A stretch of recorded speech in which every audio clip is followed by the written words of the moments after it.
Connaissez-vous les IPO?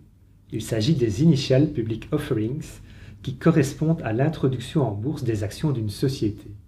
Une société peut ainsi recevoir un capital qui lui permettra de croître en vendant des nouvelles actions.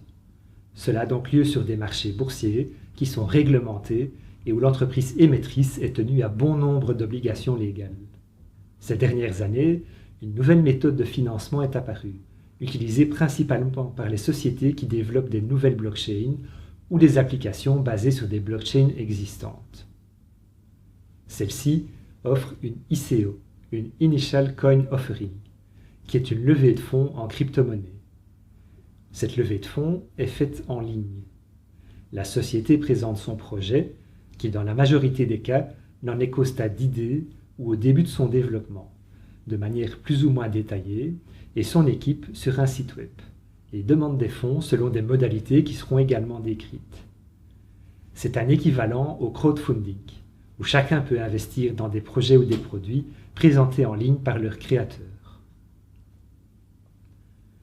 La participation à une telle levée de fonds permettra aux participants de recevoir une nouvelle monnaie qui pourra être conservée dans un but spéculatif en espérant qu'elle prenne de la valeur, et qui pourra également offrir certains droits comme la participation aux décisions ou aux bénéfices. N'importe qui peut y participer, mais il faut savoir que si pour la société émettrice il s'agit d'un moyen peu coûteux et rapide d'obtenir un financement, cela a bien souvent lieu dans un environnement non régulé, et cela représente un gros risque pour l'investisseur. Pourquoi? Comme il n'y a pas de régulation, il n'y a aucun contrôle et aucune garantie. De nombreux projets ne sont qu'au stade de l'idée, et il est difficile pour un investisseur de se faire une idée de la qualité du projet ou du sérieux de l'équipe, et rien ne garantit que le développement ira à son terme. Les ICO ne sont à ce stade qu'à réserver à des utilisateurs avertis et qui auront bien étudié les projets et les équipes et qui sont prêts à risquer l'entièreté du capital investi. J'ai personnellement analysé quelques projets. J'ai parcouru la liste des ICO en cours sur Token Market. Pour les plus aventureux, je mettrai le lien dans les annexes.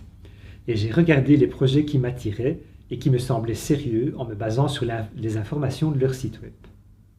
J'en ai choisi 2-3 et j'ai analysé plus en détail ce qu'il y avait autour.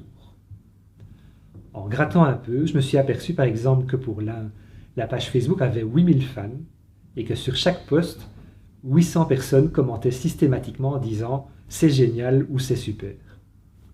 Et que pour l'autre, il y avait 5000 fans sur la page Facebook et là, il n'y avait aucun commentaire ou aucune réaction sur les posts mis à part du fondateur. Dans les deux cas, ce sont des signaux bizarres. Ça sent l'achat de fans et j'en suis resté là.